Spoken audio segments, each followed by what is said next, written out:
Estamos gravando. Nós estamos retornando aqui com a segunda etapa. Vamos compartilhar.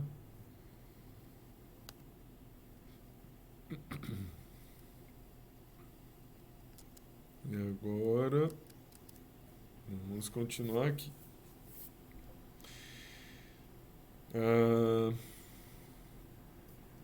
Vocês estão vendo? Cadê vocês? Estão vendo?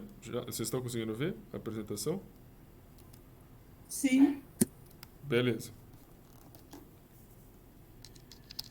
Então, veja bem, nós estávamos falando de orbitais, né? Estávamos falando de orbital.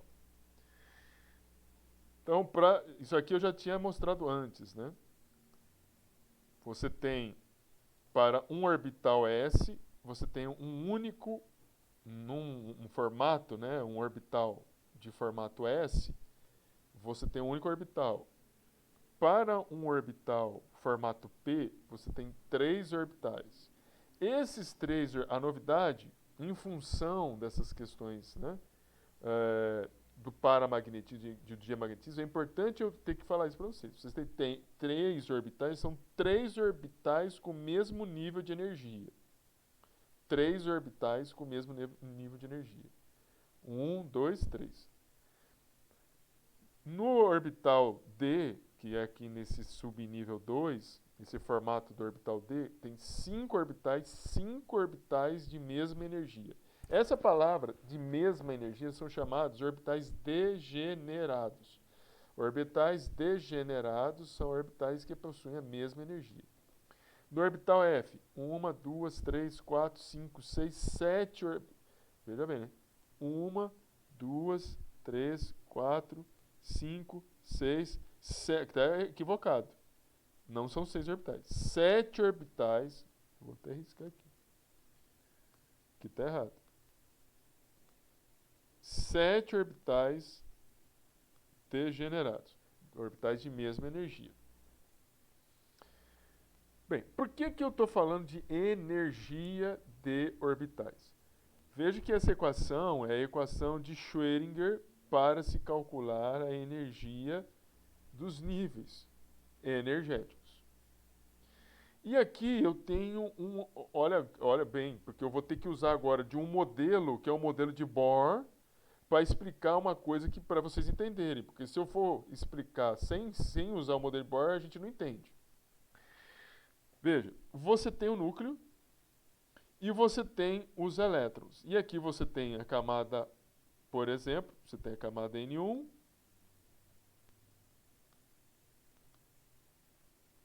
aqui você tem a camada N1, e aqui esse outro poderia ser a camada N2. Não vamos olhar muito em questões do número de elétrons, porque na camada N1, por exemplo, caberia só 2 elétrons, aqui tem 3. Veja, o que importa aqui nesse entendimento? Nós temos o núcleo, nós temos elétrons localizados em níveis de energias diferentes. Veja que os elétrons, todos eles, tanto esses elétrons que estão nos níveis mais próximos do núcleo, quanto os elétrons mais distantes, tanto o que está no n igual a 1 como o que está no n igual a 2, todos eles sentem o efeito de atração do núcleo. Sentem o efeito que o núcleo faz de puxar os elétrons. Só que acontece o seguinte, esses elétrons que estão mais próximos do núcleo, nessa camada mais próxima do núcleo, vai sentir uma força de atração muito mais intensa, porque não encontra próximo a eles elétrons. Ou seja, não encontra próximo a eles forças repulsivas que empurram eles para fora, ainda que o próton puxe eles para dentro. Então, esses elétrons que eu estou riscando agora aqui, são elétrons que vão sentir um efeito do núcleo muito mais efetivo. Esses elétrons que estão aqui no N2, percebo que eles sentem também o efeito de atração do núcleo. Mas acontece que esses elétrons sentem um efeito de repulsão dos elétrons que estão na camada mais interna. Esse efeito de repulsão dificulta com que esses elétrons mais externos possam se aproximar muito do núcleo. E, portanto, os elétrons, veja bem, como os elétrons que estão na camada N2 têm dificuldade para se aproximar do núcleo, em função da repulsão causada pelos elétrons localizados no nível N igual a 1, esta camada que está mais próximo do núcleo acaba causando um efeito de blindagem do efeito de atração do núcleo em relação aos elétrons que estão mais externos. Vou repetir de novo. Os elétrons que estão localizados mais internamente próximos ao núcleo agem por meio de um efeito de blindagem que nada mais é de que um efeito repulsivo, evitando que os elétrons nas camadas mais externas, porque eu tenho uma camada, mas eu poderia ter uma outra camada aqui, eu poderia ter uma outra camada aqui, dificultando com que os elétrons mais externos possam se aproximar do núcleo. Então, veja, esse elétron que eu coloquei aqui, por exemplo, poderia ser um N igual a 3, ele vai sentir um efeito de blindagem muito maior do que esses elétrons. Porque esses elétrons do nível N igual a 3 têm a blindagem dos elétrons do N igual a 1 e do N igual a 2. Este elétron que está no nível N igual a 4 vai sofrer um efeito de blindagem da carga nuclear efetiva, vai sentir um efeito de blindagem muito maior em função de ter 3 camadas na sua frente do que se eu pegar os elétrons que estão no N igual a 2. Portanto, a carga nuclear que cada um desses elétrons localizados em níveis diferentes sentem do núcleo vai ser alterado em função do efeito de blindagem das camadas de elétrons mais internas. Tudo bem? Compreenderam o que é efeito de blindagem? Escreve sim ou não para mim aí, fazendo favor no chat.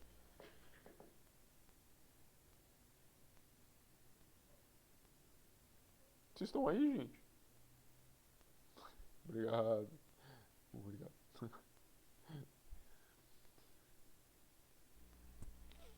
Então, essas questões que eu estou mostrando para vocês, né, já que existe essa questão dos elétrons que estão, né? Os elétrons que estão mais internos vão sentir mais o núcleo. E os elétrons que estão mais externos vão sentir menos o núcleo. Percebam, então, o seguinte. Aqui nós estamos... Eu vou olhar aqui, ó, essa figura aqui. As probabilidades de você encontrar o elétron. Veja, aqui você tem um orbital. Aqui é a maior probabilidade de você encontrar o orbital. Veja, aqui você tem uma figura de probabilidade. Aqui você tem a maior probabilidade de você encontrar o elétron, tá vendo? Aqui. Quando você olha a segunda figura, que também é o orbital S, você tem uma probabilidade que é fechada, estabelecida aqui. Aqui a gente não consegue ver a região de menor probabilidade, que é aquela probabilidade 0. Aqui você tem uma segunda região. Aqui, ó. Então veja que você tem duas regiões. Uma que está mais próxima ao núcleo, outra que está mais longe do núcleo. Então, isso aqui é uma probabilidade de elétrons estarem longe do núcleo. Isso aqui é uma probabilidade de elétrons estar próximo ao núcleo. E aqui você tem 3 regiões de probabilidade. 1, 2, 3. Veja, são 3 regiões de probabilidade que você encontra aqui. Perceba que em todas elas aqui, você só tem uma região de probabilidade. Todas elas, você tem uma probabilidade de encontrar o elétron no núcleo. No núcleo. Pode ser pequena, mas existe probabilidade de você encontrar elétron no núcleo. Né? Você pode ver aqui. Agora, percebam que a medida... Deixa eu ver se aqui é melhor. Percebam que a medida aqui é melhor de se ver. Perceba que à medida que você está se distanciando do núcleo, a ondinha aqui aumenta um pouco de intensidade. Mas por que isso acontece? Porque os elétrons que estão mais afastados do núcleo vão acabar tendo mais energia do que os elétrons que estão mais próximos do núcleo. Os elétrons que estão mais afastados do núcleo acabam tendo mais energia do que os elétrons que estão mais próximos, por causa do efeito de blindagem. Então a probabilidade, como eles têm mais energia, os elétrons estão mais afastados, a probabilidade de você encontrar os elétrons um pouco mais longe do núcleo é maior por causa deste efeito de blindagem. Tudo bem aí, gente? Tudo bem, gente? Sim, professor, tudo ok. Vamos continuar aqui. Então, assim, eu tenho dois exemplos de orbitais aqui. Um orbital S, que é hemisférico, e um orbital P. Lembrando que isso aqui são respostas de probabilidade de você encontrar o elétron. Pois bem, veja, um orbital S, um orbital P. Eu vou juntar os dois. Perceba o seguinte, no orbital P, aqui onde está o laser, no orbital P, existe uma região, que é essa região aqui, ó. Existe uma região de probabilidade zero de você encontrar o elétron. Enquanto aqui no orbital S não existe nenhuma probabilidade, pelo menos dentro da figura, probabilidade zero de encontrar o elétron. Então, o que está acontecendo é o seguinte, entre os dois orbitais, o orbital P é um orbital mais energético porque o elétron consegue estar em regiões mais afastadas do núcleo. No entanto, o orbital S, os elétrons, nós dizemos que são orbitais em que o elétron pode estar mais próximo ao núcleo, pode estar mais penetrado ao núcleo, porque você não tem regiões de, nós chamamos dos nodos.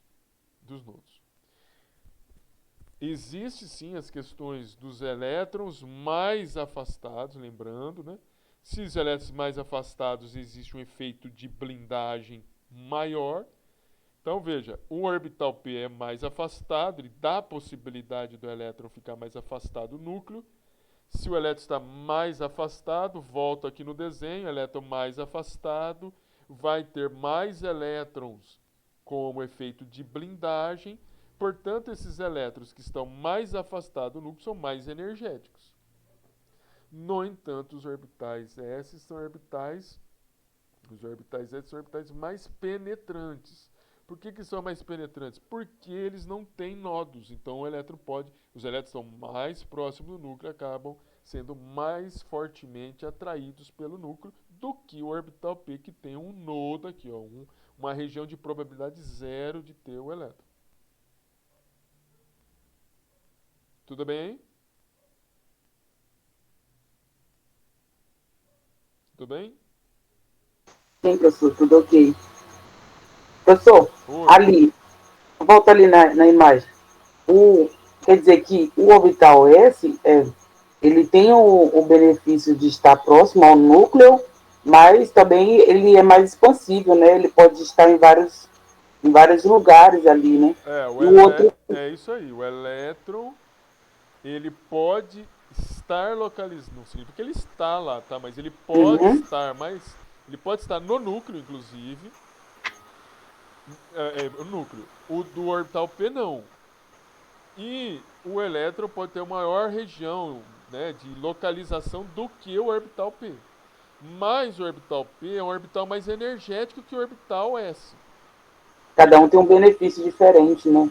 Em termos de energia, essa aqui é um nível, ou a relação crescente, ou a ordem crescente dos níveis de energia. Ou seja, os orbitais S têm um nível de energia menor em relação ao orbital P.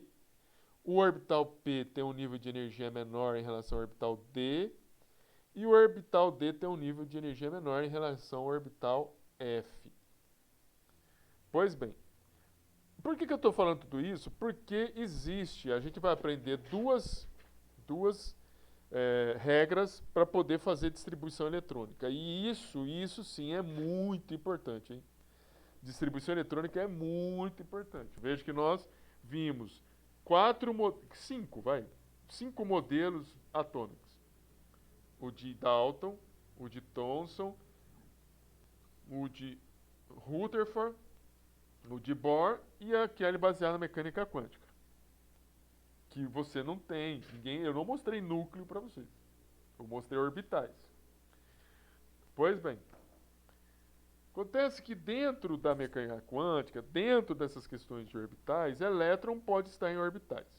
Primeiro que orbitais podem ser representados dessas três formas. Ou através de um espaço, pode ser um quadrado, pode ser uma circunferência, pode ser apenas um risco horizontal.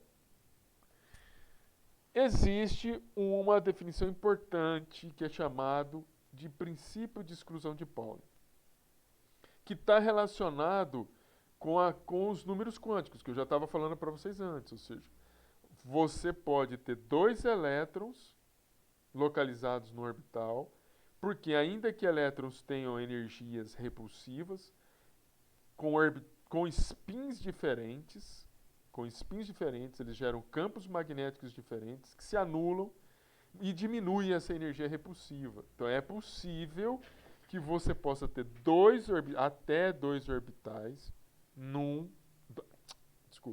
É possível que você possa ter até dois elétrons em um orbital.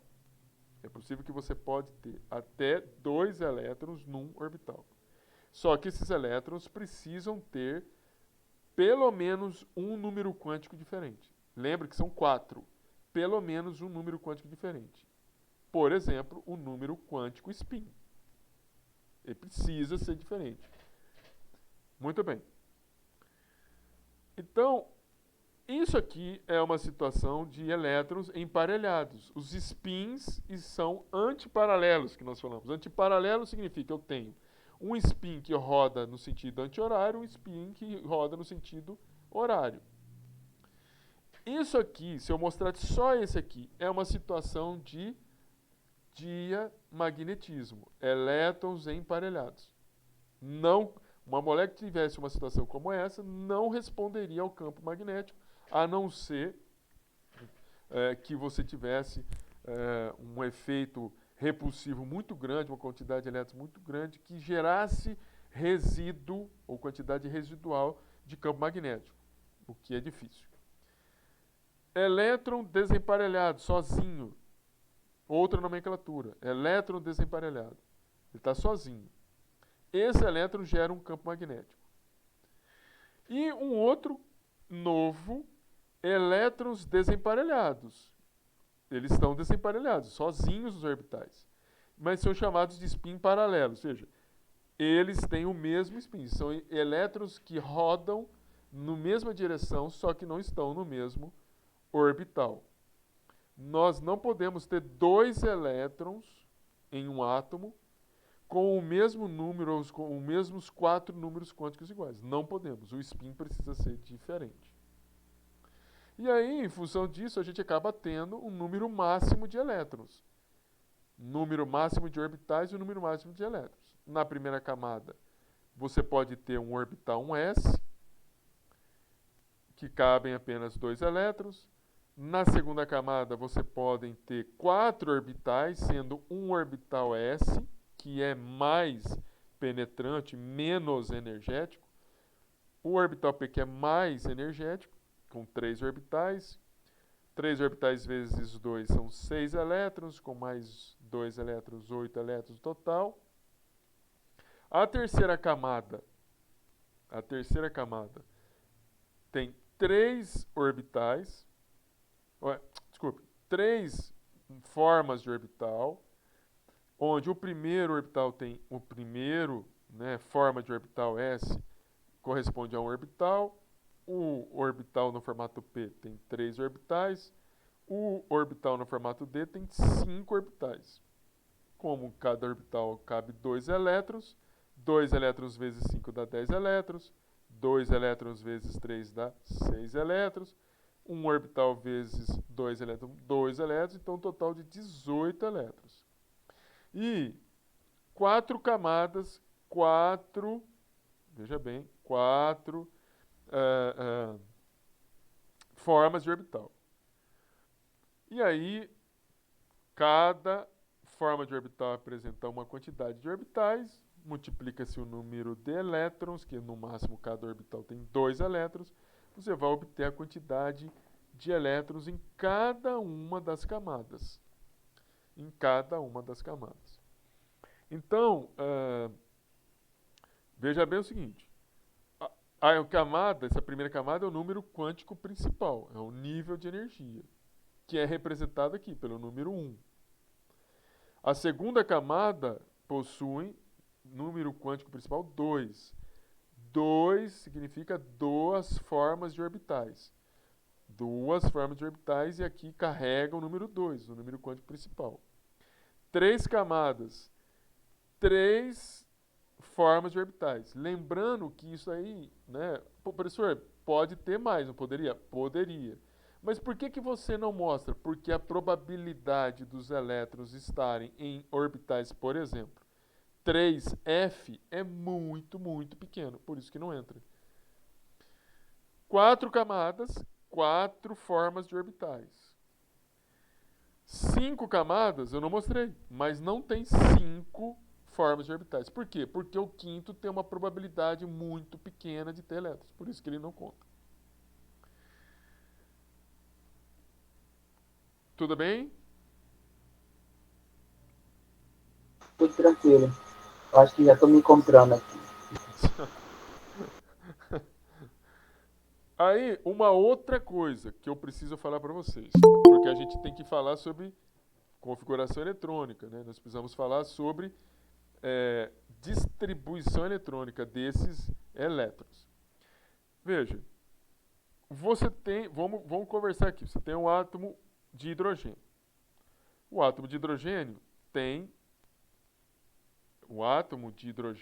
tem um próton, número atômico 1, e o átomo precisa estar neutro. Para ele estar neutro, para você não colocar o dedo lá no átomo e você não levar um choque, precisa ter um elétron. Então tem um próton, tem um elétron. Você vai fazer a distribuição eletrônica. O primeiro orbital mais próximo de um núcleo é o orbital 1s. Nesse orbital cabe no máximo 2 elétrons. Mas no hidrogênio tem um só. Você vai colocar 1. E a representação dessa distribuição é 1s1. 1s, de novo, porque está na camada 1 e o formato do orbital s. Quando você passa para o hélio, Z é igual a 2. 2 prótons. Ainda cabe mais um elétron com spin contrário. Mas a forma de representar o hélio... deixa eu ver se está aqui o hélio. A forma de representar um hélio é... Tá errado isso. Professor. Professor.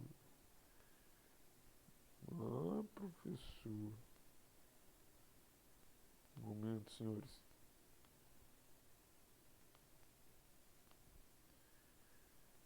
Aqui tá errado. Pelas barbas do profeta. Aqui 2. Aqui são 2. Então, no hélio, temos 2 prótons, 2 elétrons. Então, eu tenho como colocar, preencher a minha primeira camada. E a representação 1s2.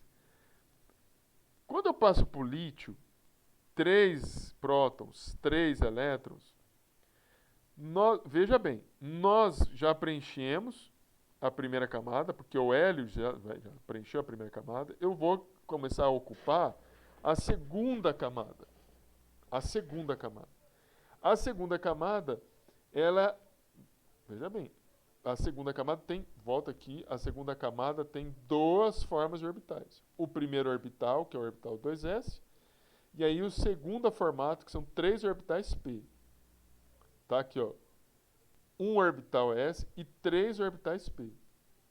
E aí você vai colocar o terceiro elétron do lítio no primeiro orbital, que é o 2s, representando a distribuição eletrônica do lítio como 1s2, 2s1.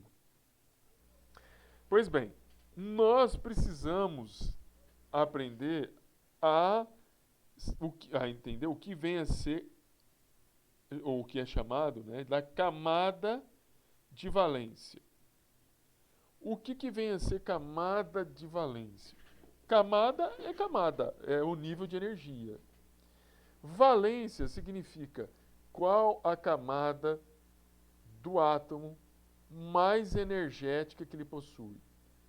Essa informação é importante. Por que é importante? Porque a camada mais energética é a camada aonde os elétrons sofrerão reações químicas. Então, veja bem, é o seguinte, eu tenho o lítio. Ele tem a primeira camada preenchida, a segunda não está preenchida, porque a segunda camada tem orbitais S e orbitais P. Mas eu tenho elétron na camada 2. A camada 2 é uma camada mais externa do que a camada 1. Esses elétrons que estão na camada 1 estão exercendo um efeito de blindagem nesse elétron aqui. Então, o lítio, essa camada aqui, ó, de elétrons, está fazendo um efeito de blindagem para esse elétron. Esse elétron, portanto, é mais energético do que esses dois aqui. E a camada de valência do lítio é a camada 2. Essa aqui, camada 2, porque veja que a camada 2 não está preenchida, mas você tem elétrons que estão localizados nessa camada, que é a camada mais externa. E a camada de valência é a camada aonde vai acontecer as reações químicas. Tudo bem? Tudo bem? Sim, sim. Continuando. Essa é uma outra situação, uma outra regra que precisa ser entendida. Do mesmo jeito que não dá para caber em cada um dos orbitais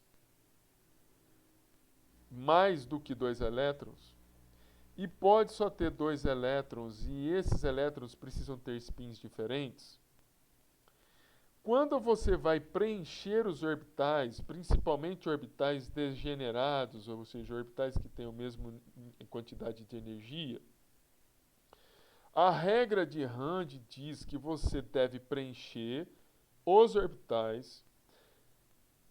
Vamos supor que você tenha, como esse aqui, que tem 4 elétrons que precisam ser colocados, né, no orbital P.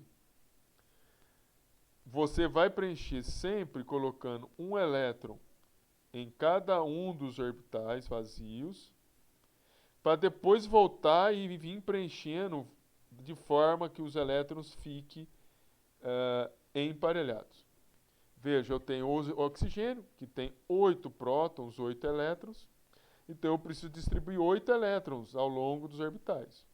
Então, 1 elétron, 2 elétrons, depois 3 elétrons, 4 elétrons, depois 5, 6, 7, 8 elétrons. Qual que é a camada de valência do oxigênio? A camada de valência do oxigênio, camada é a camada N igual a 2. Se acontecer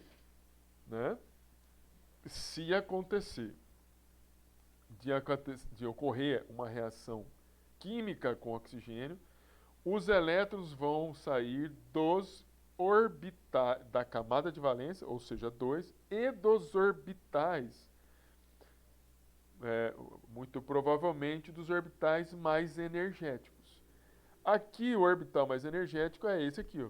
Provavelmente os elétrons devem sair do orbital 2p4 primeiro, para depois sair do orbital 2s2. Tudo bem?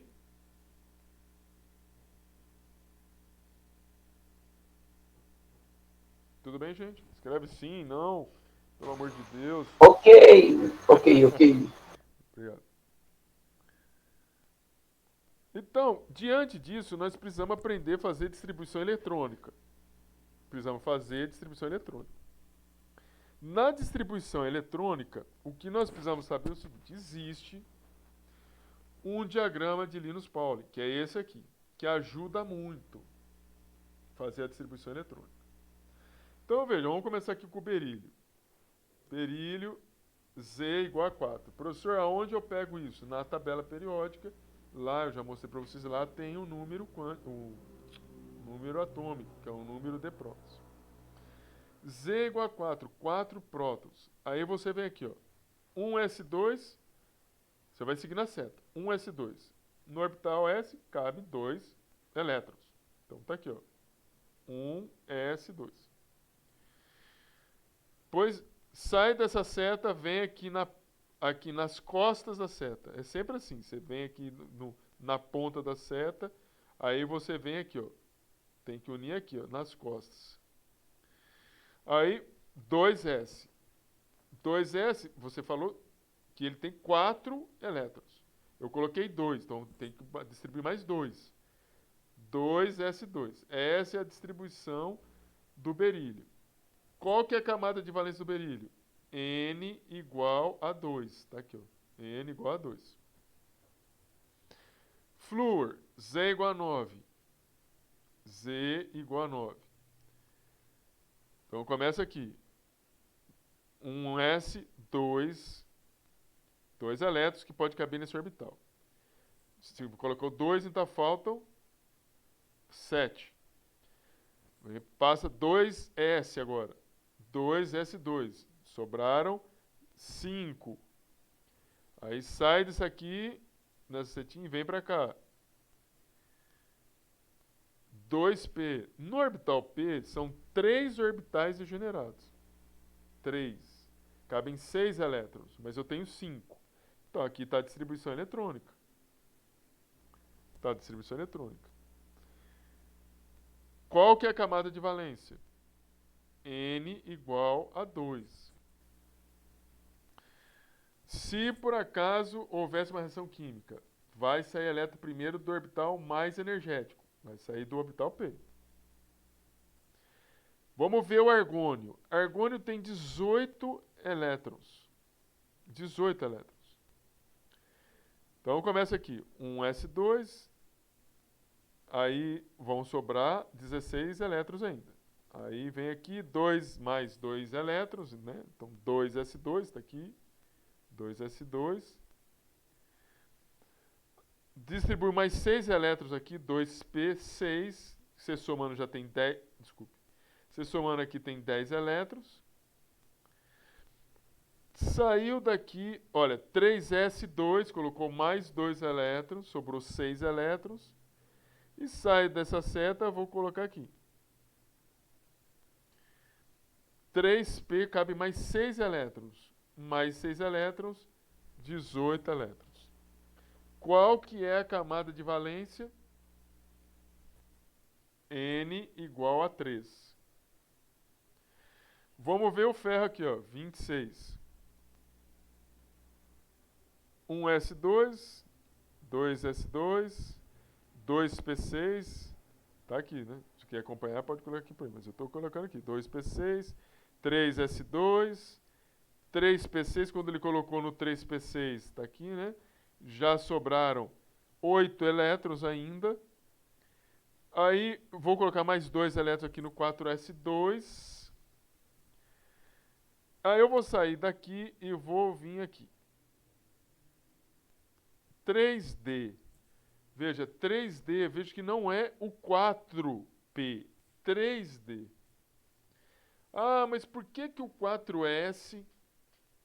Porque, primeira pergunta, qual que é a camada de valência aqui no ferro? Camada de valência é camada, gente. Camada. N1, N2, N3. Essa aqui é a camada de valência, ó, 4. Esse aqui, né, é um orbital. Calma aí. A camada de valência é a camada 4.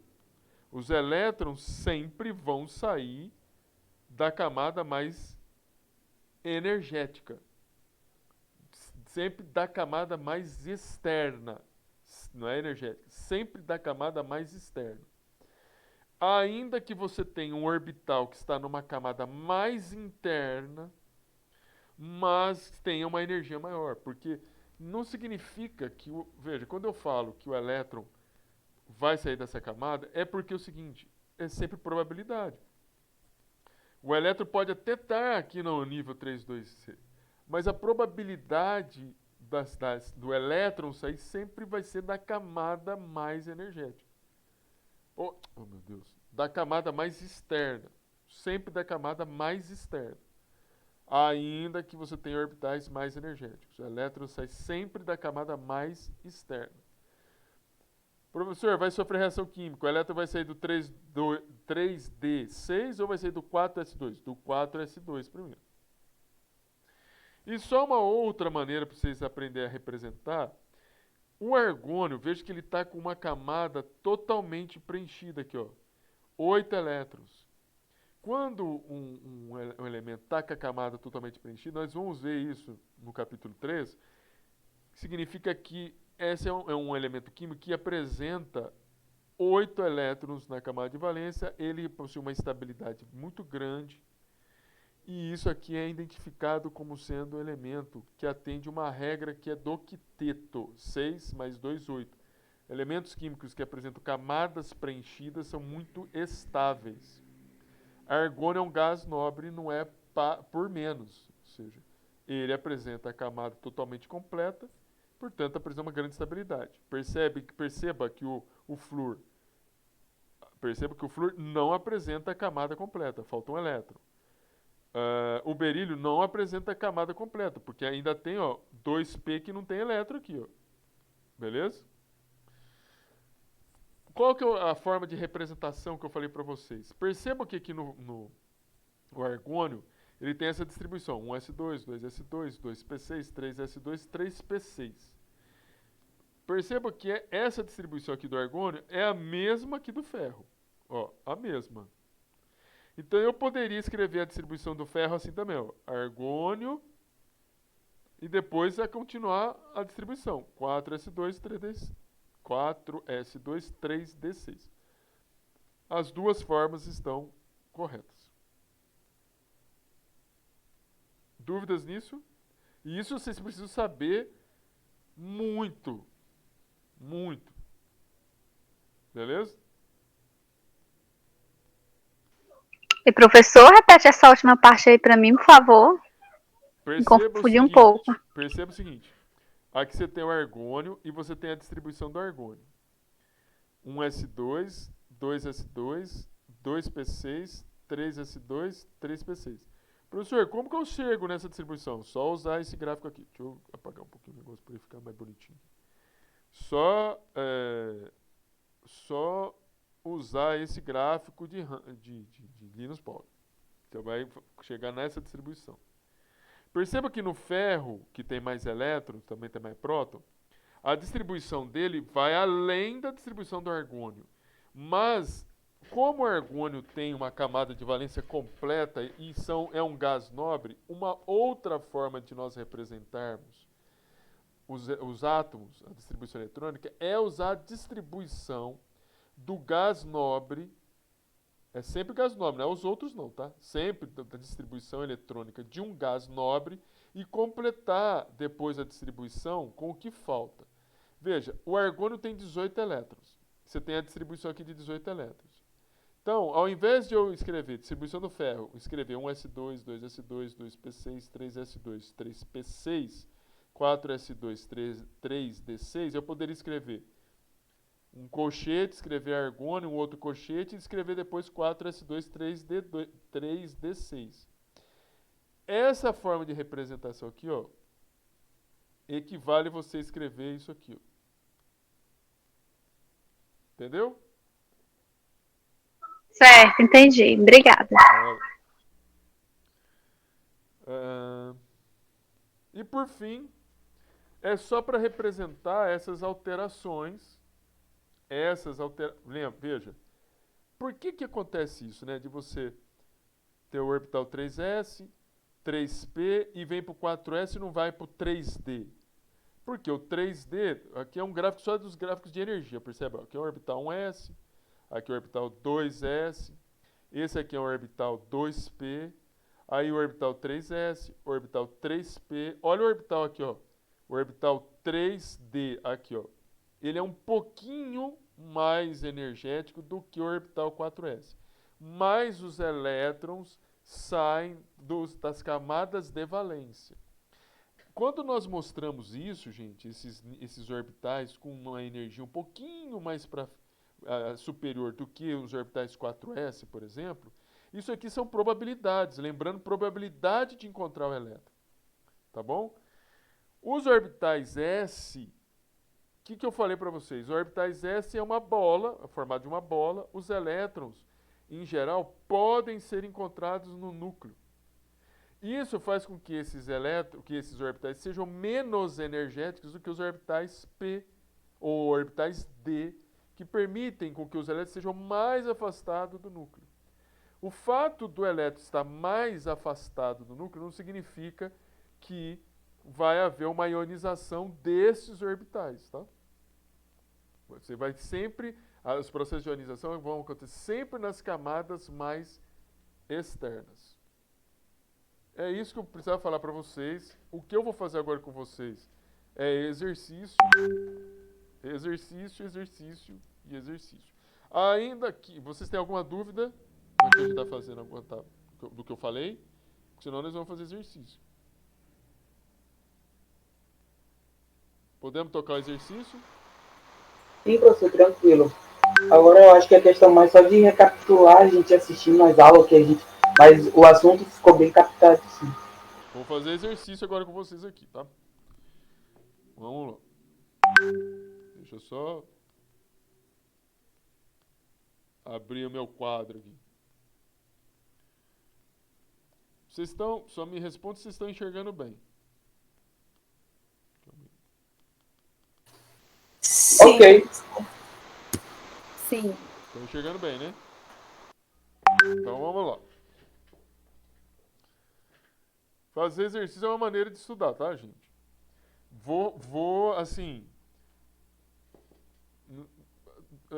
O estudo, a forma de estudar é uma maneira de cada um, né? Cada um tem sua forma de estudar. Quando estudava, eu sempre procurava estudar a primeira parte de teoria para depois fazer os exercícios. Eu procurava fazer os exercícios sem ficar olhando muito no livro, no caderno. Porque assim eu já usava o exercício como uma prova. Mas não significa que precisa todo mundo fazer isso, não. Cada um estuda, né, já tem o seu ritmo de estudo. Tem gente que faz diferente. Tem gente que lê e vai respondendo também. É uma forma de você fazer um resuminho, tá, para poder estudar. Veja bem aqui. Vamos começar nesse primeiro exercício aqui, ó. Descreva quais são as diferenças entre os modelos de Dalton e de Thomson e quais foram os avanços obtidos com o modelo do pudim de passas. Veja. Se vocês lembram... Veja bem, né? Deixa eu ver aqui que eu tenho que abrir... Não é esse aqui. Cadê o modelo de Dalton? O modelo de Dalton, esse aqui era o modelo de Dalton. Primeiro modelo, século XIX. Primeiro modelo. Ele tinha um modelo que estava baseado aonde? Na constituição da matéria com base em átomos. E que átomos eram partículas indivisíveis maciças. Maciças. Muito bem. Então você tem a matéria constituída de átomos, né, com partículas indivisíveis, maciças, mas ele considerava algumas coisas que eram muito ruins para o modelo dele. Primeiro que ele não falava nada da existência das substâncias simples, ou seja, substâncias formadas por um único elemento químico. Ele não considerava a existência de isótopos, ou seja, ele achava que todos os elementos químicos eram iguais. Ele não definia o que era uma molécula de um átomo. Né? Então, essas coisas limitavam muito ele. O modelo. Quando ocorreram algumas descobertas, no caso foi descoberto os elétrons e os prótons. Quando foram descobertos os elétrons, deixa eu colocar aqui. Quando foram descobertos os elétrons e os prótons, o Thomson né, o Thomson, com base nesses conhecimentos que eu estou falando para você, cadê, meu Deus? O Thomson, com base nesses conhecimentos, a descoberta do elétron, que era a carga negativa, e do próton, que era a carga positiva, ele definiu um outro modelo, baseado no modelo de Dalton. Foi uma adaptação. Ele simplesmente acreditou que as matérias, né, ainda era constituída por partículas indivisíveis, mas que era de uma matriz positiva, porque já se conhecia a massa do próton maior do que do elétron, incrustados de partículas negativas. E por isso esse modelo é chamado de pudim de passas. Então vamos ver o que ele está perguntando. O que ele está falando aqui. Descreva quais são as diferenças entre os modelos de Dalton e de Thomson e quais foram os avanços obtidos com o modelo do pudim de passas. Vamos lá.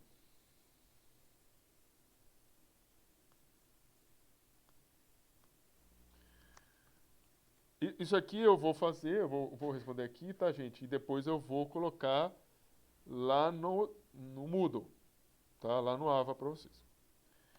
O modelo de Dalton considerava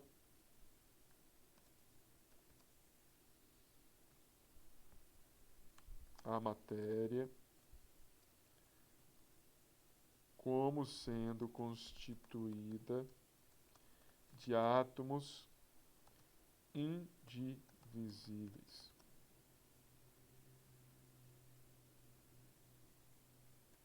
Maciços. Jesus. Nossa. Maciços. Átomos indivisíveis. Átomos indivisíveis, maciços, mas não definia sobre a existência de moléculas simples, não considerava a existência de isótopos, átomos que apresentam o mesmo número de prótons, diferente número de nêutrons. Não considerava a existência de isótopos, nem diferenciava moléculas de átomos. Com a descoberta dos elétrons e prótons e de suas respectivas massas, foi possível ao pesquisador Thomson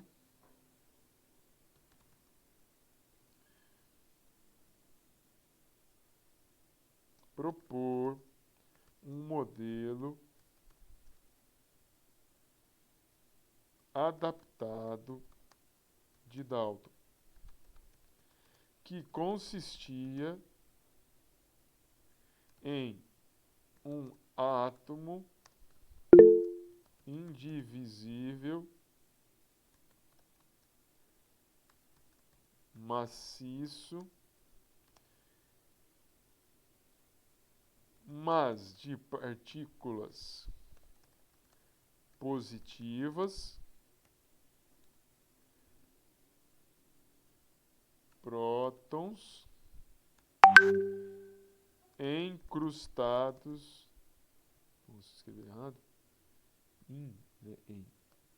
incrustados de elétrons. Nesse sentido,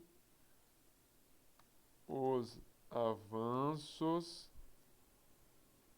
estão na consideração de que os átomos possuíam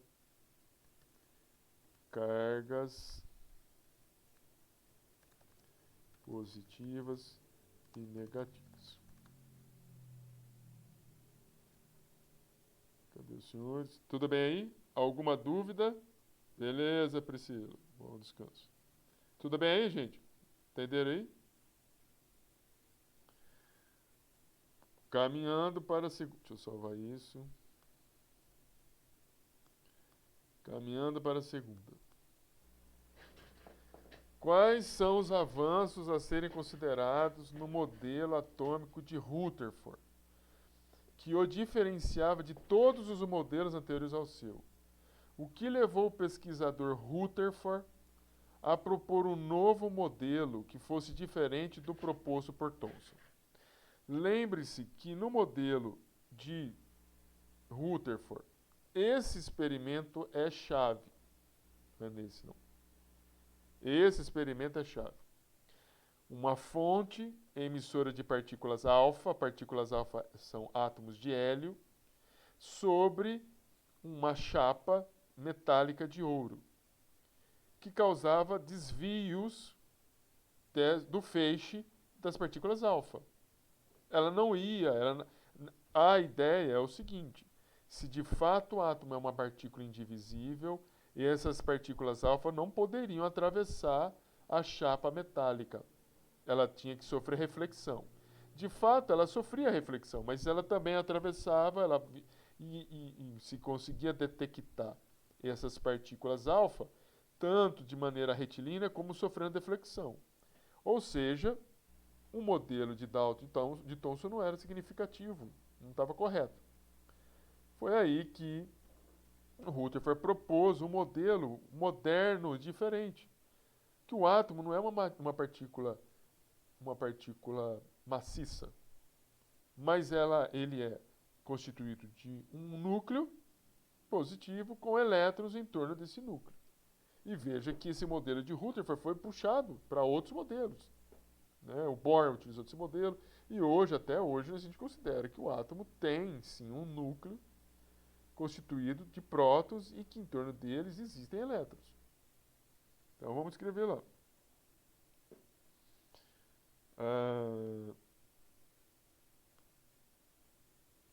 O modelo de Rutherford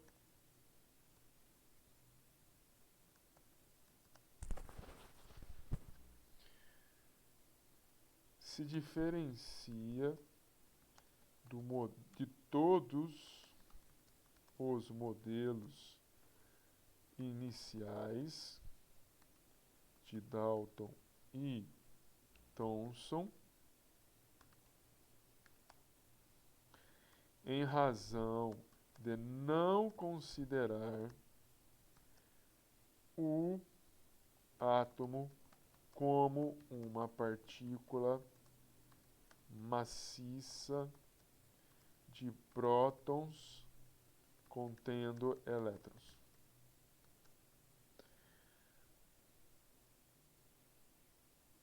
Rutherford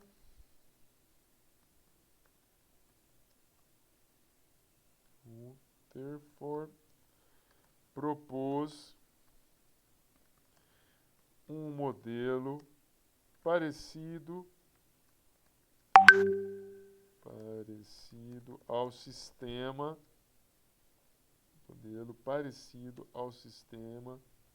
solar.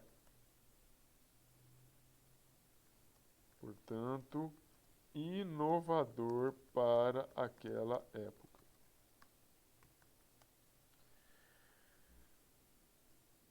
Um experimento realizado com uma fonte de partículas alfa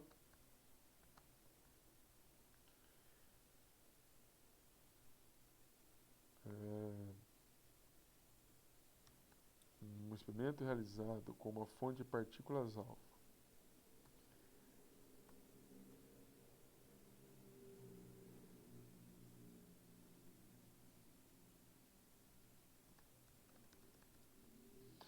um experimento realizado com uma fonte de partícula alfa, sendo direcionada a uma placa metálica, provou que os átomos não eram maciços. O feixe de elétrons, melhor dizendo, de partículas alfa, foram capazes de atravessar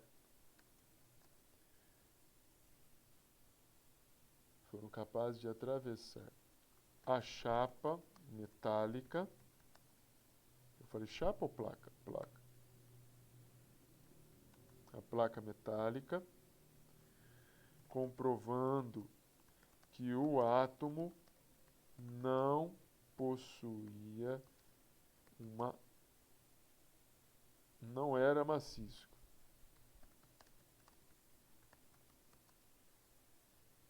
Feixe de partículas alfa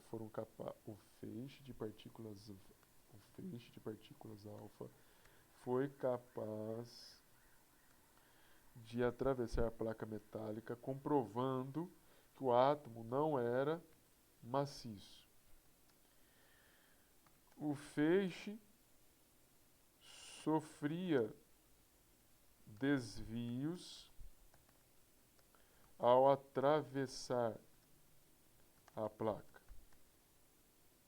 muito em razão do fato das partículas alfa, átomos de hélio,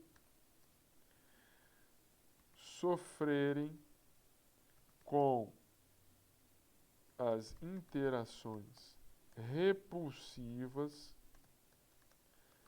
dos núcleos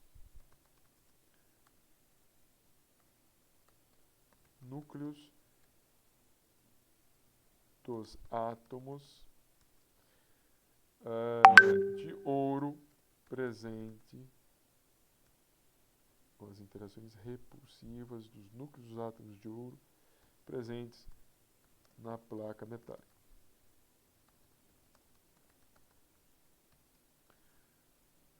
Permitindo,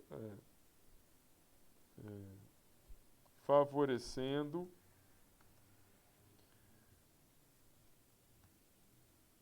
a definição de Rutherford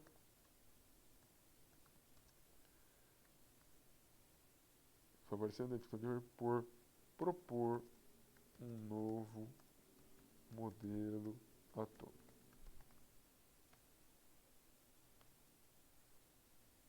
Cadê vocês? Tudo bem? Tudo bem?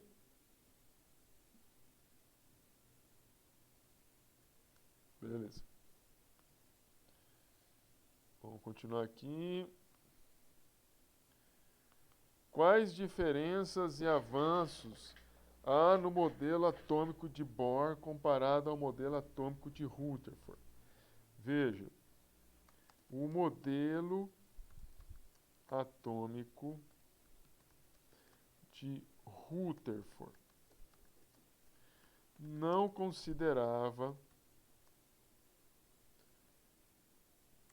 não conseguia explicar os motivos pelos quais os tubos de Crookes emitiam radiações luminosas, assim como não conseguiu explicar se os elétrons em torno do núcleo estavam em movimento ou em estado estacionário e se havia ou não o colapso dos mesmos com o núcleo.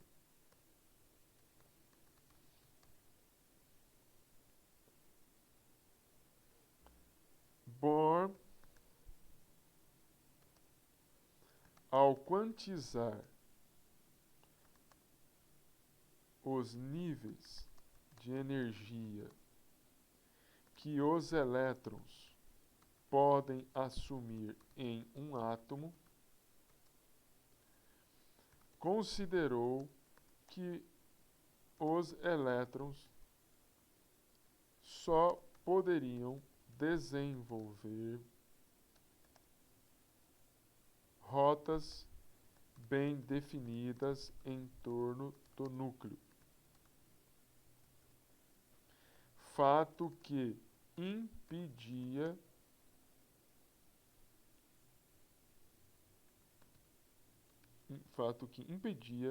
os elétrons de se chocarem com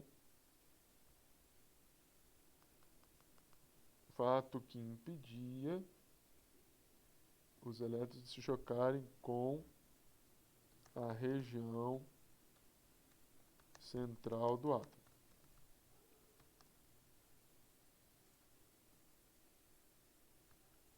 Também conseguiu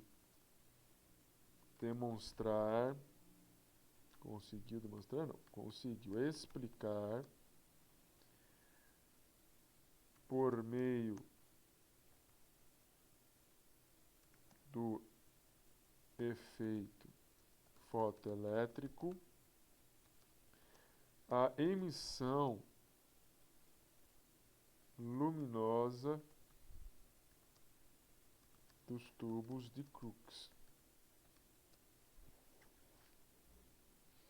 Também conseguiu explicar por meio do efeito fotoelétrico a emissão luminosa dos tubos de Crookes, fato ocasionado quando um elétron, ao absorver energia, passa de um estado fundamental de menor energia para um estado de maior energia e, ao sofrer um decaimento energético,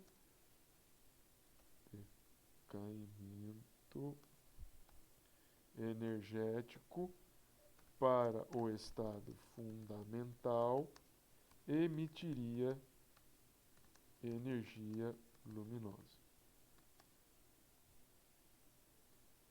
E quais as diferenças e avanços há no modelo atômico de Bohr comparado ao modelo de Rutherford. Então, são esses os modelos, as diferenças, ou os avanços. Tudo bem aí, gente?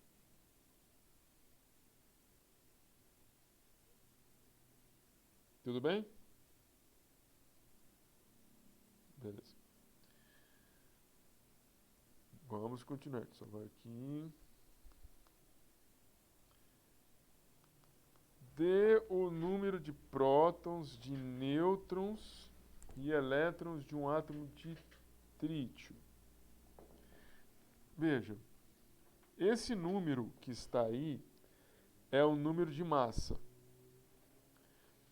Número de massa. Então vamos lembrar aqui. 3.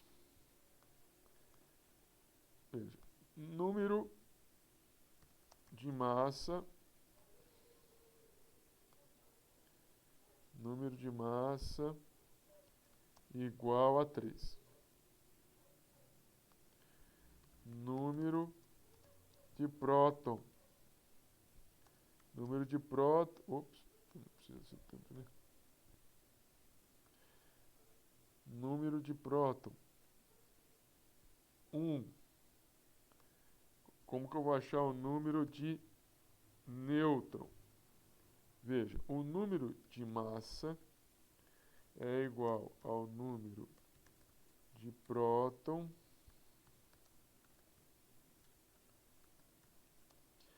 mais o número de nêutron. Então, se o número de massa é 3, o número de próton é 1, mais número de nêutron. Então, número de nêutron vai ser igual a 3 menos 1, que vai ser igual a 2. Então, olha o que ele está perguntando, né? Ele está perguntando, dê o número de prótons, nêutrons e elétrons de um átomo de trítio.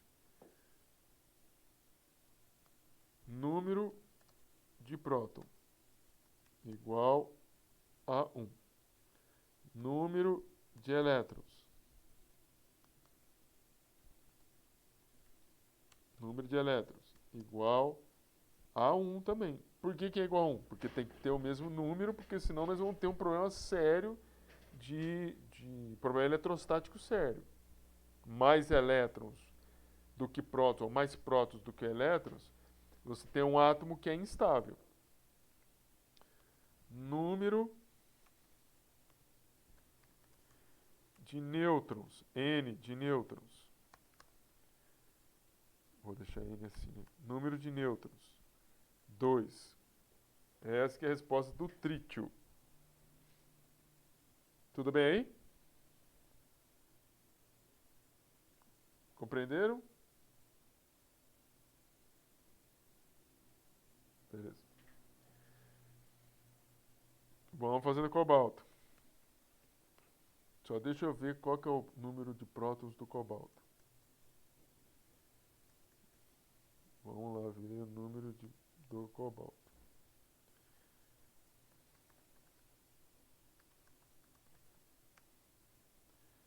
Tabela periódica. Cobalto. Ó, cobalto.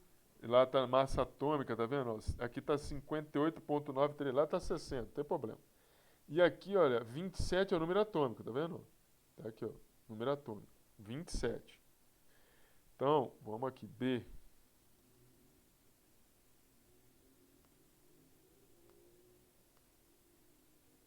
Vamos aqui. B, 60, cobalto.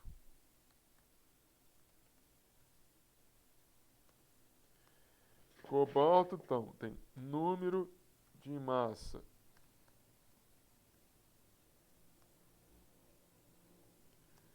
Número de massa igual a 60.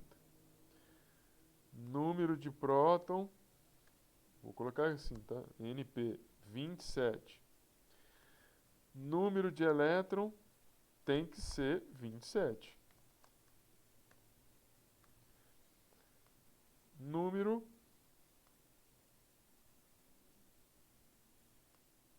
de elétron 27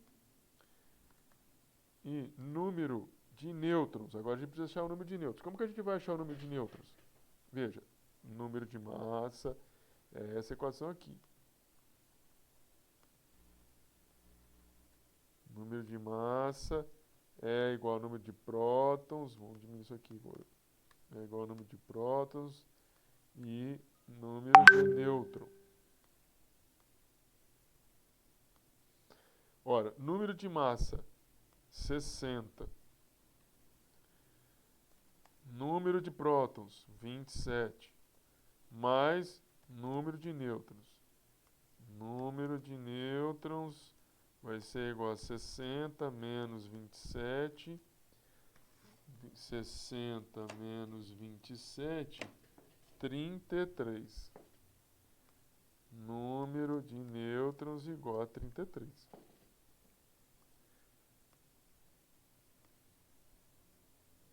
Mesma coisa o raciocínio para o carbono.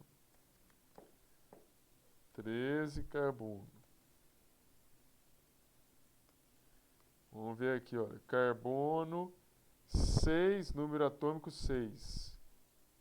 Então, número de massa, número de massa do carbono, 13. 13. Número de prótons. O número de prótons aqui é esse aqui, ó. Cadê? Carbono. 6, ó.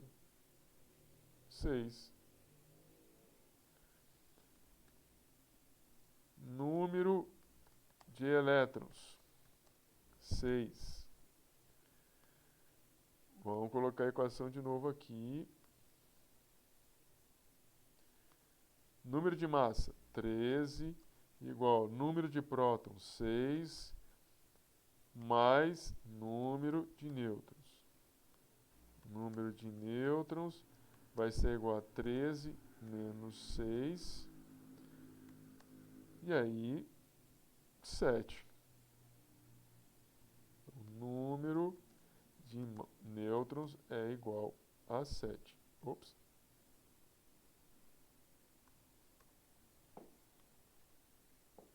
Dúvida disso? Por quê?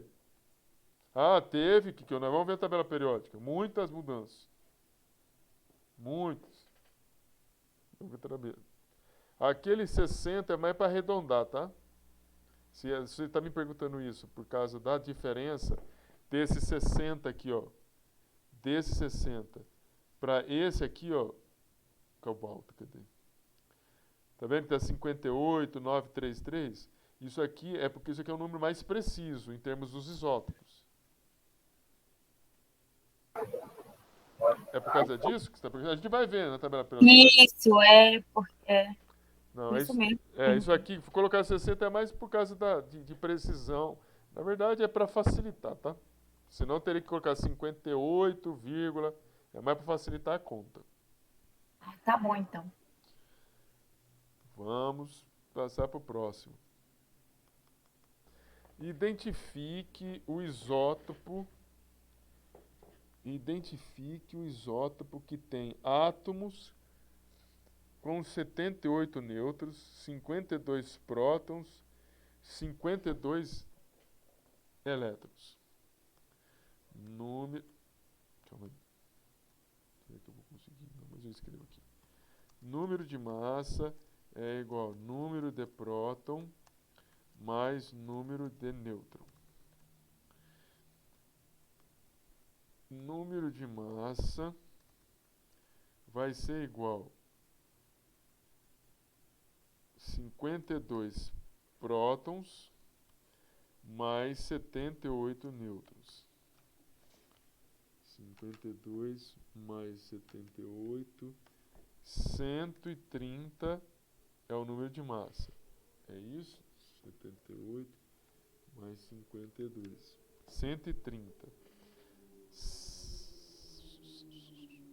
Eu estou fazendo a conta certa? Nêutrons, prótons.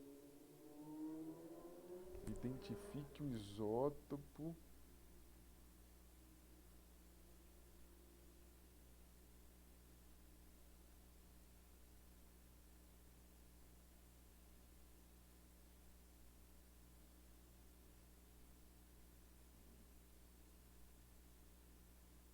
Identifique o isótopo.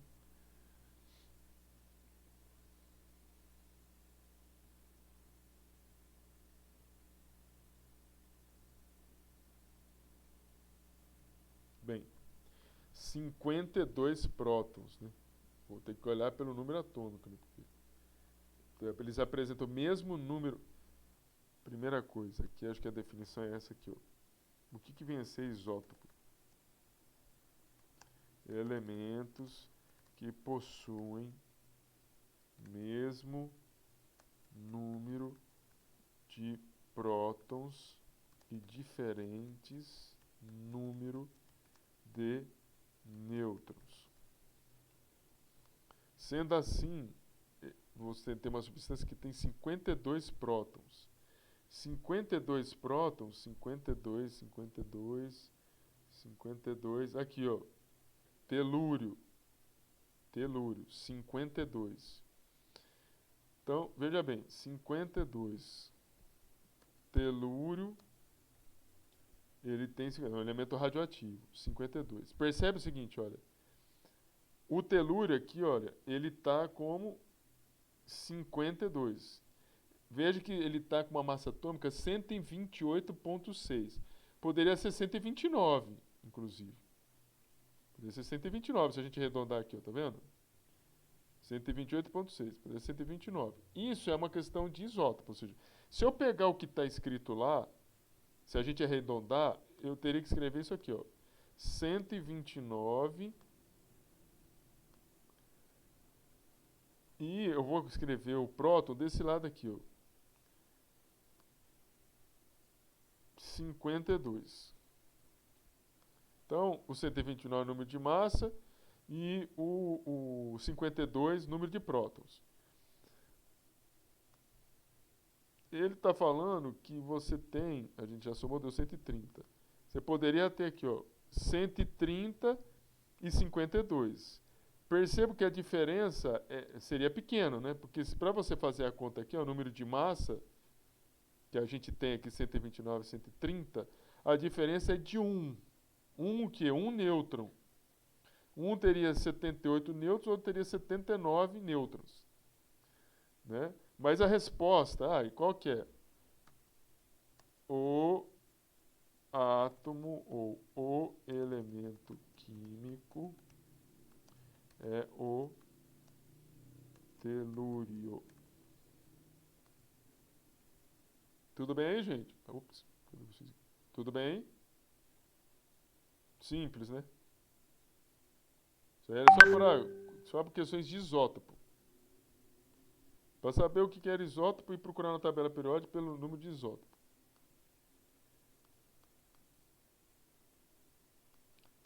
Quais características têm em comum os átomos de manganês, ferro e níquel?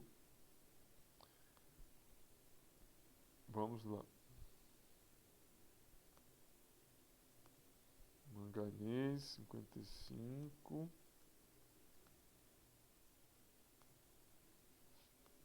Manganês. Número de massa igual a 55. Número de próton. Manganês, número de próton 25. Aqui, tá, gente, ó. Manganês, número atômico 25. Aqui, ó. Número de elétrons 25. Número. Agora eu tenho que verificar o número de nêutrons. Número de massa é igual ao número de próton mais número de nêutrons. Número de massa 55 é igual a 25 mais número de nêutrons. E aí o número de nêutrons é igual a 30. Eu vou colocar, só para ficar aqui, olha, porque depois a gente vai ter que fazer algumas comparações.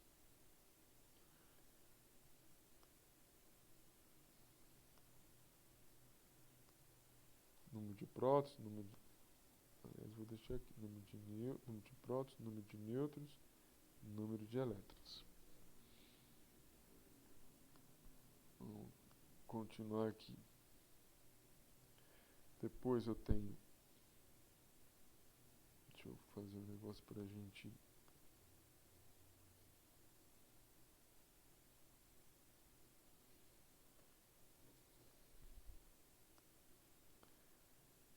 Vamos colocar aqui o ferro.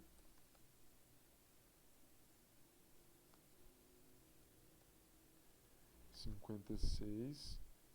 A massa, o número de massa 56. Número de próton, ferro.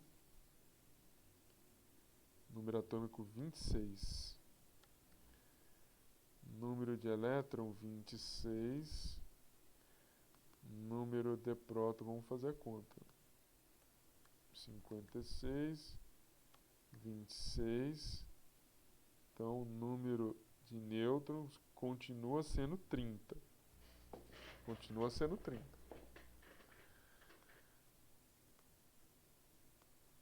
Ops.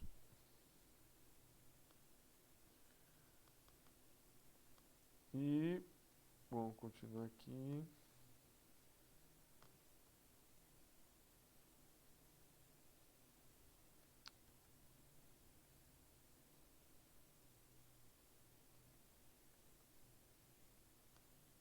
Fazer o último aqui.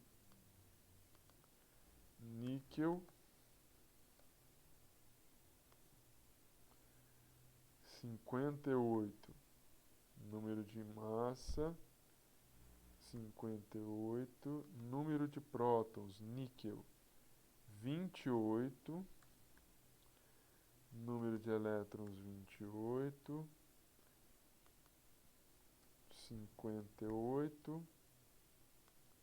28. Continua sendo 30. Então, veja. Quais as características têm em comum os átomos de manganês, ferro e níquel? Todos eles têm o mesmo número de nêutrons. Veja, eles têm o mesmo número de nêutrons. Tem 3 coisas que eu falei para vocês. O que eram isótopos, o que eram isótonos e o que eram isóbaros.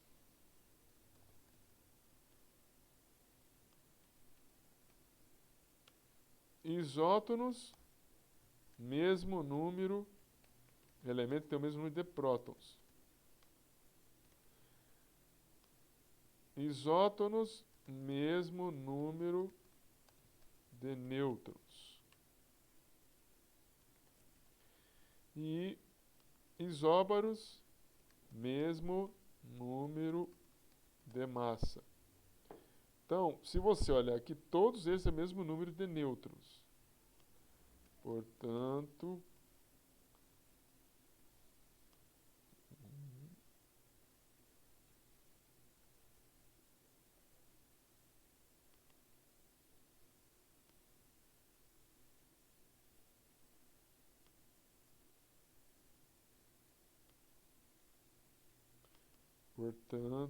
manganês, ferro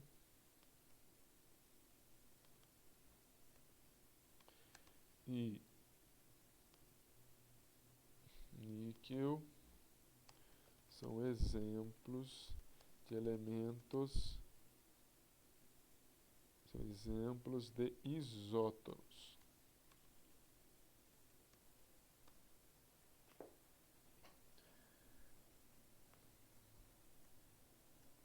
Alguma dúvida?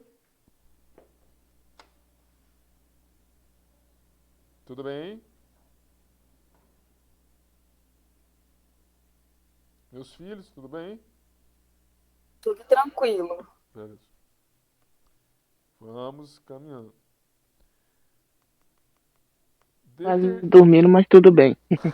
Ô, professor, ô André, Oi. você vai disponibilizar essas atividades para nós depois? Do jeito que tá aí. Vai ficar lá no AVA. Tá bem. Olha, olha só. Determine a fração de massa total. Presta bastante atenção. Vocês têm que toma água aí, molha o rosto. Já fica com um copinho aí para vocês ficarem molhando o rosto. Determine a fração de massa total de um átomo de ferro que é devido aos nêutrons, aos prótons e aos elétrons. Determinar uma fração, uma porcentagem, uma fração de massa. Qual é a massa de prótons de um automóvel de 1.000 kg, assumindo que a massa total do veículo é devido ao átomo de ferro? Ele dá a massa do próton, dá a massa do elétron e dá a massa do nêutron. Então, veja bem, eu quero usar, já que estão as informações aqui do ferro, deixa eu só pegar aqui essas informações. Ups.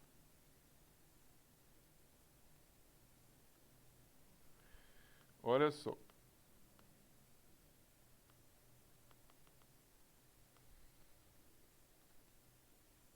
Bombas.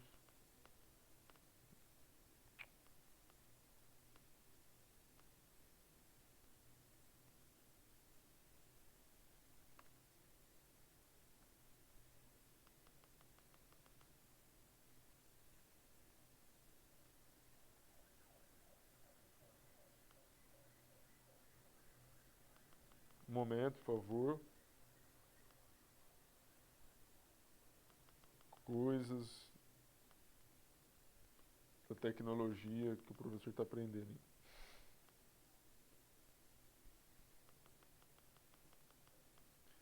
Então, essas informações a gente já tem aqui já, do átomo de ferro. A gente sabe que no átomo de ferro tem 26 prótons, 30 nêutrons, 26 elétrons. Então, veja bem o seguinte. O que é a massa total do átomo, ou de um átomo de ferro?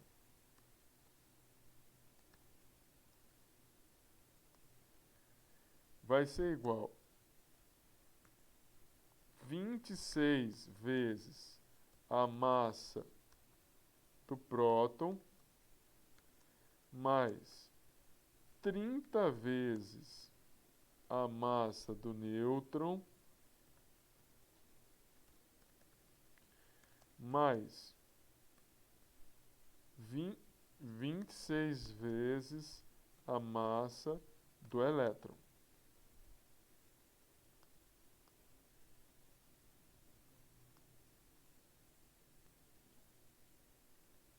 Massa do elétron, massa do próton.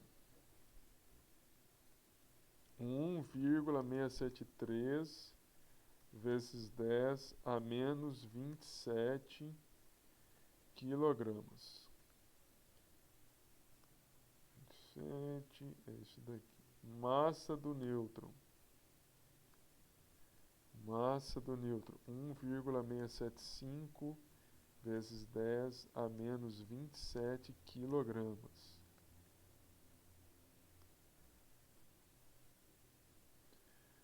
Massa do elétron. 9,109 vezes 10 a menos 31 quilogramas.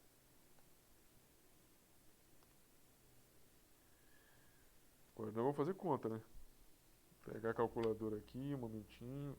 26 vezes 1, 73, menos 27, mais 30 vezes 1,675, exponencial menos 27, mais 26 vezes 9, 109, exponencial a menos 31. Se eu não fiz conta errada,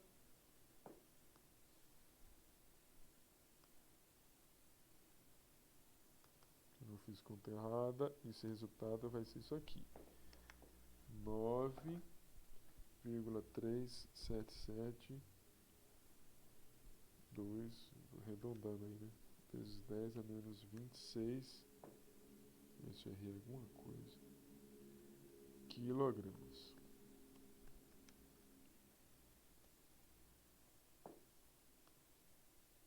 Então, isso aí é a massa de um átomo. Veja, ele fala o seguinte. Qual que é a massa... Ah, ele quer saber a fração, né? Quer saber a fração. Então, veja. Deixa eu só arrumar esse negócio.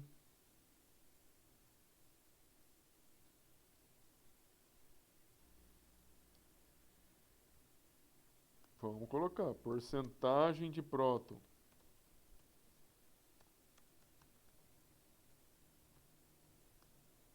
Como que é a fração? Que a gente vai ver. Eu vou ter que pegar a massa que corresponde à massa de próton. Massa de próton dividido pela massa total. Massa de próton é essa aqui, ó. Essa aqui é a massa total.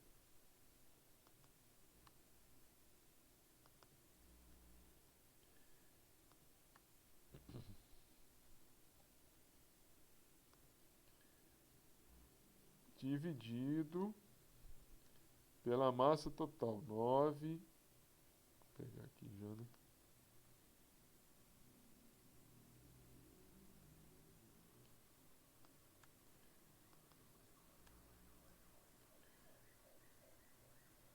Vamos fazer essa conta.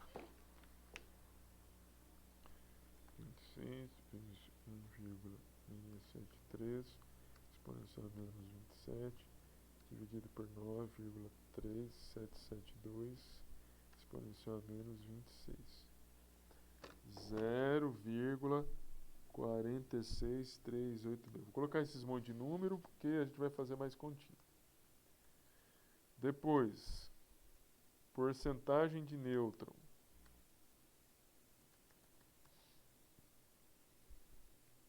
Massa do nêutron dividida pela massa total. 30, 1675, 10 a 27. Aí a conta é a mesma. 26, 30, 13, 1675, exponencial a menos 27, dividido por 9,3772, exponencial a menos 26. Se eu não errei a conta, 0,53587. Aí, para achar a porcentagem de elétron, a porcentagem de elétron, veja bem o seguinte: se eu pegar a fração, né? Que aqui é a fração.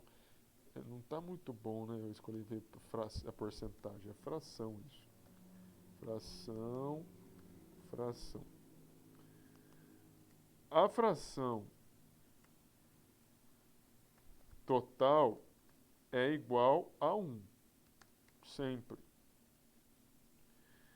Que vai ser igual à fração de próton mais a fração de nêutron mais a fração de elétron. Então, se a fração total é igual a 1 e ela depende da somatória das demais frações, eu vou poder fazer o seguinte: pegar e colocar a fração do próton, que está aqui em cima, ó, 0,46386. Vou pegar a fração do nitrogênio, 0,53587, mais a fração do elétron. Você vai fazer essa continha. Continua aqui. 1 menos 0,46 menos isso aqui vai ser igual à fração de elétron. Vou fazer a continha. 1 menos 0,46386 menos 0,53587. Isso aqui vai ser igual, só um minutinho, 0, eu vou colocar o resultado aqui do outro lado aqui, 0,00027. Essa é a fração de elétrons. Então, preste bastante atenção no seguinte: essa aqui,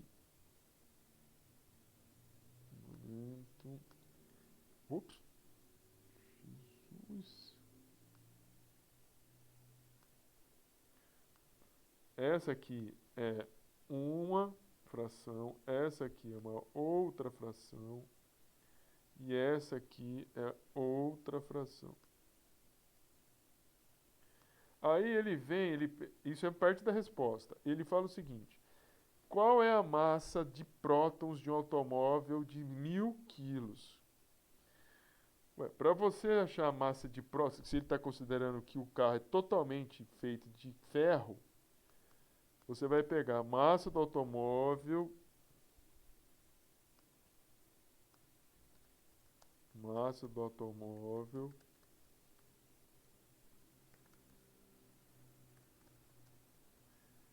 vezes a fração de próton, vai ser igual à massa de próton presente no carro.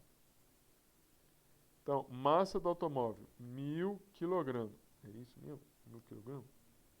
1000 quilogramas vezes fração de prótons, 0,46386. 1000 quilogramas vezes 0,46386 equivale-se a 463,86 quilogramas de próton. Ou seja, num carro que fosse constituído completamente de ferro, você teria 463,86 kg de próton. Dúvidas? André, Oi. eu tenho uma. Como que você. Porque eu me perdi aqui, eu fui calcular, mas eu me perdi.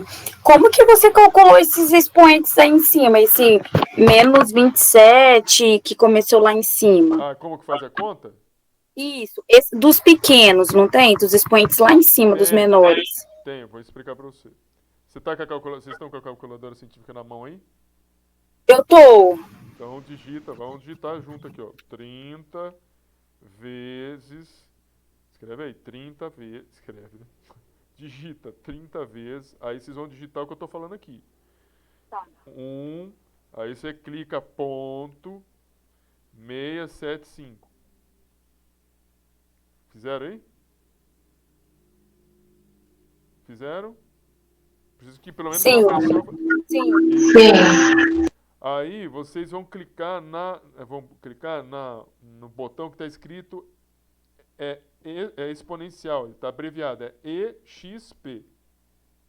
Clica nessa opção EXP. Vai aparecer um Ezinho do lado do número. Conseguiram aí? Vai aparecer um Ezinho. Aí você veja que está escrito negativo. Tá vendo que está negativo? Menos 27. Você precisa colocar o negativo. O negativo não é o menos que está do lado do sinal do mais. É o menos que está entre parênteses que você vai clicar. Vê se você acha aí na calculadora. É o menos que está entre parênteses. Não é o menos que está do lado do mais. Acharam aí? E depois você vai digitar 27. E aí você e depois você vai e aperta o botão do igual. Essa conta que a gente fez, que eu acabei de fazer com vocês, 30 vezes 1,675 exponencial a menos 27, ele dá como resultado 5,025 vezes 10 a menos 26. Beleza? Vou colocar aqui embaixo. Aqui, ó. Eu fiz essa conta aqui. Ó. Essa conta aqui, ó. Essa conta aqui, ó, ela vale 5,025 vezes 10 a menos 26. Quem estava falando comigo conseguiu fazer a conta? Então, os meus números deu muito grande, mas porque eu estou usando a calculadora do celular científica, mas eu não. Ah, então espera um pouquinho. Deixa eu pegar meu celular aqui, que eu estou fazendo com a calculadora. Peraí. Com certeza vai ter diferença. Peraí. One moment, please. Calculadora. Primeira coisa, tem que estar na calculadora científica. Você tem que pegar o celular e deixar ele horizontal. Se você deixar na vertical, não tem. Como você vai saber disso? Olha aí do lado do direito um pouquinho mais para o lado direito do celular, você vai ver que está escrito cosseno, está escrito cos, tan, sin, ou seja, seno, cosseno, tangente, ln, tudo isso. Encontraram aí? Sim. Tudo bem. Aí vocês vão colocar. Pode escrever. Vai bem aqui, vamos ver para a gente não ter problema. 30, vou fazer a mesma coisa, vezes 1,675. Tá vendo o Ezinho aí? Clica o Ezinho. No Ezinho. Acharam o Ezinho? Tem um Ezinho aí. O meu tem um Ezinho, não sei de vocês. Provavelmente deve ter um E aí, ó, um E minúsculo. Agora não tem esse bendito desse menos. Eu tenho que colocar o menos que está no meu aqui. Eu não sei de vocês, né? Na calculadora tem um menos entre parênteses. Aqui não tem. Eu vou colocar o menos, que é o único que eu tenho aqui. Você tá entendendo? Vou clicar o menos. Menos que no meu está abaixo do sinal de multiplicação. Não sei de vocês, cada calculadora é de um jeito. Vou escrever 27. E vou clicar em igual. Nossa, tá diferente. Justamente por causa do menos. Deixa eu ver como que a gente vai fazer essa conta. Ah, já sei. Já sei. Espera aí. Um momentinho.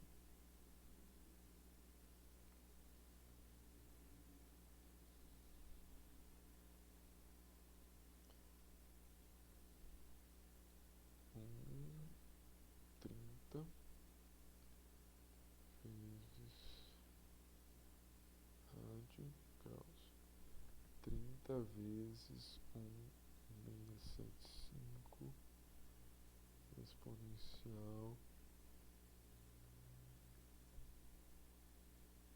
elevado, abre parênteses, menos 27, fecha parênteses.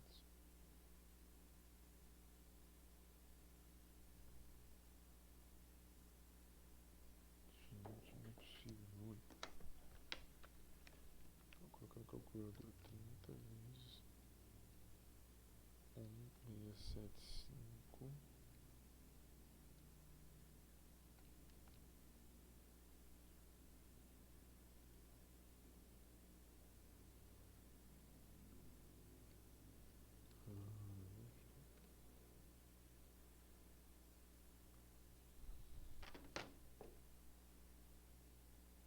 Só um minutinho, tá, gente? Que eu tô vendo aqui pra passar a informação certa pra vocês aqui. Tô fazendo a conta aqui no meu celular. 30 vezes 1,75. Tem que fazer do jeito que tá aqui, né? 10 menos 27.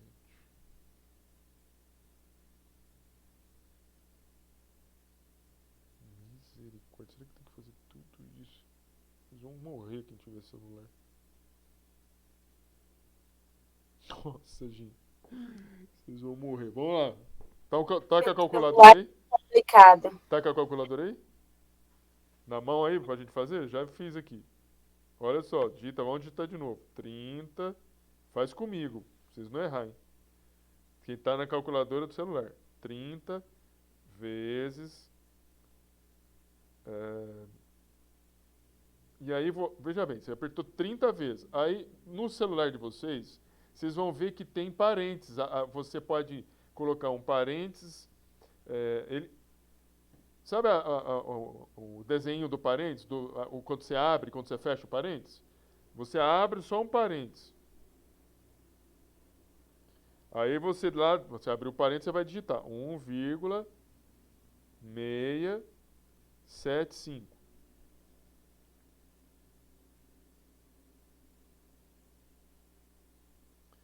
Aí, perceba que o 1,675 está multiplicado por 10 a menos 27.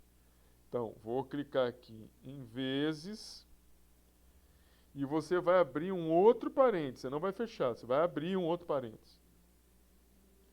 E aí você vai colocar 10, porque está 10 elevado a menos 27, não está? Você vai colocar 10.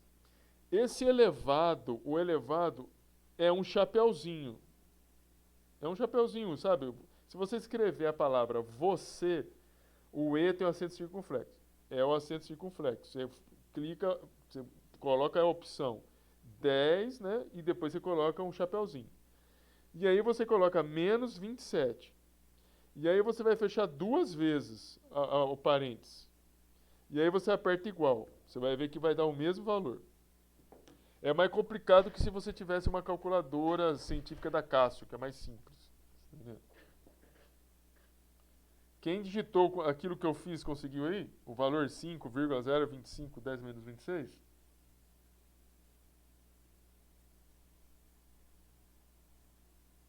O meu valor deu diferente. Eu vou fazer vou tentar fazer, não sei se eu vou conseguir fazer no celular, né? Vou tentar fazer uma gravação para mostrar para vocês que os alunos realmente têm... É normal, tá, gente? Ter dificuldade de mexer em calculador porque elas são diferentes. As calculadoras, por exemplo, a do meu celular aqui, ela tem... A maneira como está disposto as coisas aqui é diferente do que está na minha calculadora científica aqui da Cássio. E ela tem menos opções, né? Eu não sei a opção que estão com vocês aí, né? Tem tudo isso. A calculadora do celular tem menos opções. Deixa eu ver se tem log. Pelo menos tem log aqui ali. Aí eu vou fazer uma gravação para vocês, que fica difícil vocês não estão me vendo e nem estão vendo o que eu estou fazendo, você tá entendendo? Eu vou fazer uma gravação e aí vocês vão conseguir fazer, tá bom? Pode ser? Pode sim, beleza. Então, assim, hoje nós acabamos, né, essa primeira parte de modelo atômico, e fizemos exercícios. A ideia é eu fazer mais exercícios na próxima aula da lista, terminar os exercícios. E aí eu vou falar de um assunto que é mais fácil, que é a tabela periódica. E terminando, não vai ser na próxima aula. Quando eu terminar a tabela periódica, nós vamos fazer a prova juntos, para depois fazer a prova. Provavelmente, a gente não vai conseguir fazer a primeira prova conforme está previsto lá. Mas aí a gente conversa. No mais, se ninguém tiver dúvidas... uma coisa antes, tá, gente? Amanhã, gente, eu estou viajando para São Paulo. Eu vou de carro. Então, eu só vou conseguir colocar para vocês essa aula no domingo, tá? Então, amanhã eu não consigo colocar essa aula amanhã para vocês, né? Nem hoje, nem amanhã, mas no domingo. Aí eu coloco para vocês. Quem não tiver dúvidas, bom final de sexta-feira aí, bom descanso, bom final de Professor, semana. Pois não. só dar uma ideia na questão da calculadora. Pois não. Eu vi vocês aí. Eu não estava acompanhando, mas vocês também. O senhor pode escolher uma calculadora científica no Play Store. Até a gente adquirir a nossa física, né? Aham. O senhor pode escolher uma no Play Store e nós todos baixar mesmo. Aí o senhor consegue mandar as mesmas coordenadas. No Play Store. Aí o senhor baixa uma e nós todos baixamos a mesma calculadora. Mas não é isso daqui. Assim, não é. É porque eu poderia. É porque eu tô gravando. Se eu não estivesse gravando, eu ia abrir minha câmera e ia mostrar o celular. Você tá entendendo o que tá acontecendo? É porque às vezes questão. É porque um de nós Não. talvez. Calma aí. Deixa eu tirar uma foto aqui. Consegui um negócio aqui. Espera aí. Deixa eu tirar uma foto e mandar no WhatsApp de vocês. Isso. Calma aí.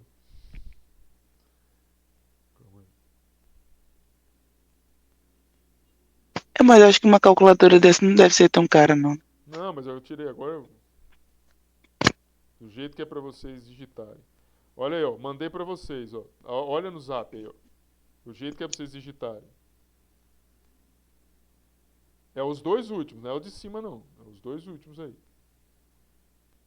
Vê se dá pra vocês, vocês conseguem ver. Sim, deu de ver aqui. Então, se vocês digitarem desse jeito que eu mandei aí pra vocês, no WhatsApp, vocês conseguem chegar no mesmo resultado. Mas tem que digitar desse jeito, é um pouquinho mais difícil. Porque quando você tem a calculadora científica, não é assim que você não precisa fazer esse monte de coisa aqui, não. Deus, tudo bem? Tudo. Tudo bem, professor. Então, quem não tiver dúvidas, bom final de semana. Né? Até mais. Boa noite. Tchau, tchau. Boa noite. Boa noite. Até semana que vem.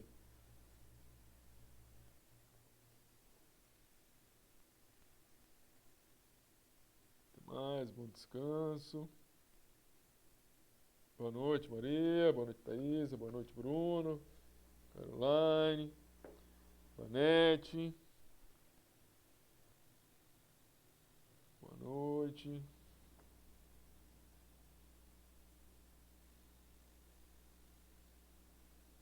Tá conseguindo acompanhar, Vanete? Tá, né?